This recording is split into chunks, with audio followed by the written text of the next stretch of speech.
Well, I think it's safe to say it's been quite some time since I've been in Kingdom Come Deliverance. I pretty much completed the whole game and I didn't feel like there was anything else that I had to do. But today is the 5th of July 2018 and of course it's the release of the first DLC for Kingdom Come Deliverance. This is From the Ashes. Now in this video I'm going to be going over a bit about what you can expect to play in From the Ashes. I have it bought, I've got it downloaded, but I have a slight issue with it, which I'm going to go into quickly because this is a little bit of a bug that might just be my version of the game because I've not heard anyone else have this issue. Basically at the end of the game you have a mission where you have to go and talk to Hans Capon and you go away and do your stuff. And hey, just as I was recording that bit, I got a message from someone on Steam saying that they are having the same issue, so I'm not alone. Basically, at the end of the game, there's a mission called Epilogue. And I completed that. I've completed the whole game. I've done it. But every time I complete it and I get the end screen that says end on it, then it tells me to press E. I go back into the main menu and click continue the game. And then it loads the game just before I complete the last mission, meaning I can never actually finish the game in full. Now the problem with this is while you're doing this mission, Lord Divish, who's the main part of this DLC, or at least to start it, is away talking to some lords. So he basically doesn't exist while you're doing this mission. But I can't complete the mission to get him back. So technically, I can't start this DLC until I finish the last mission, but I can't finish the last mission because it just keeps a continuous loop. I don't know if that's an issue with just me or if there's something you can do to fix it. Warhorse, if you're watching this, please help me. I want to do this DLC.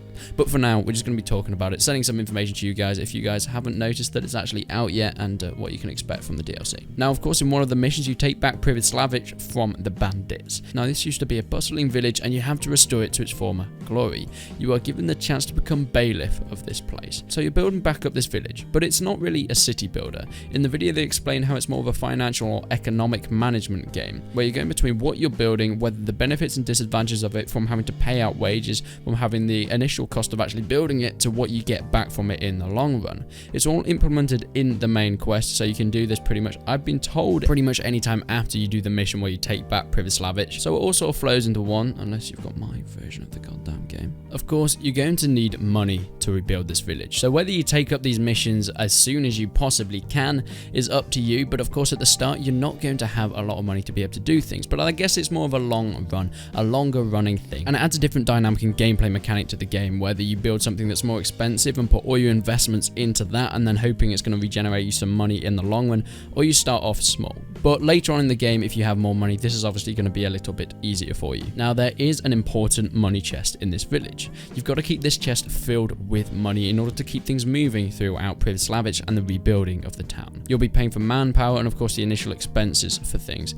And yes, this is extremely important. If you don't have the money in the chest when the wages are dished out at some time in the early morning, you're going to get into bother. And you can even get to the point where you can lose your title as bailiff and you can no longer actually improve on this village. So you've essentially lost your DLC for that save. But on the other hand, if you're smart financially and you know what you're doing, the village will generate you income if you manage it properly, depending on what you build, when you build it, and how you manage it once it is built. There's a book that's basically an overview of everything in your village. It will show you everything from income, expenditure to resources, and even objectives you can complete for the village. For example, repairing the church and getting a certain amount of population. And talking about population, yes, the more you build will bring people in. For example, upgrading town halls, churches, bakeries, taverns, that will all bring people in. But you can also do things like having your own alchemy tables, so you can have everything in your village. Set it as your home. This is where you're going to live, so you hardly have to go and buy stuff elsewhere. You can even put in stables where you can get your own horses that you might not even be able to get from other places around Bohemia in the game. There's a small extra thing that I thought I heard quite a while ago.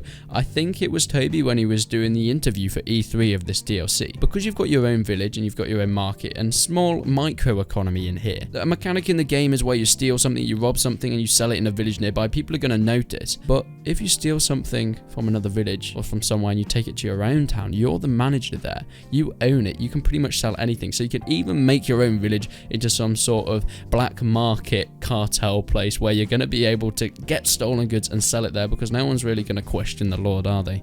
Let's be honest. But that's pretty much what you can do in this game. It's going to add a whole new batch of content for you to be able to bring up your own villages. Now, of course, there are more DLCs coming along the way, and as soon as I get this working, if I manage to, I'll probably make a village building series, or do some interesting things within the village, or even the best ways to build up your economy in it.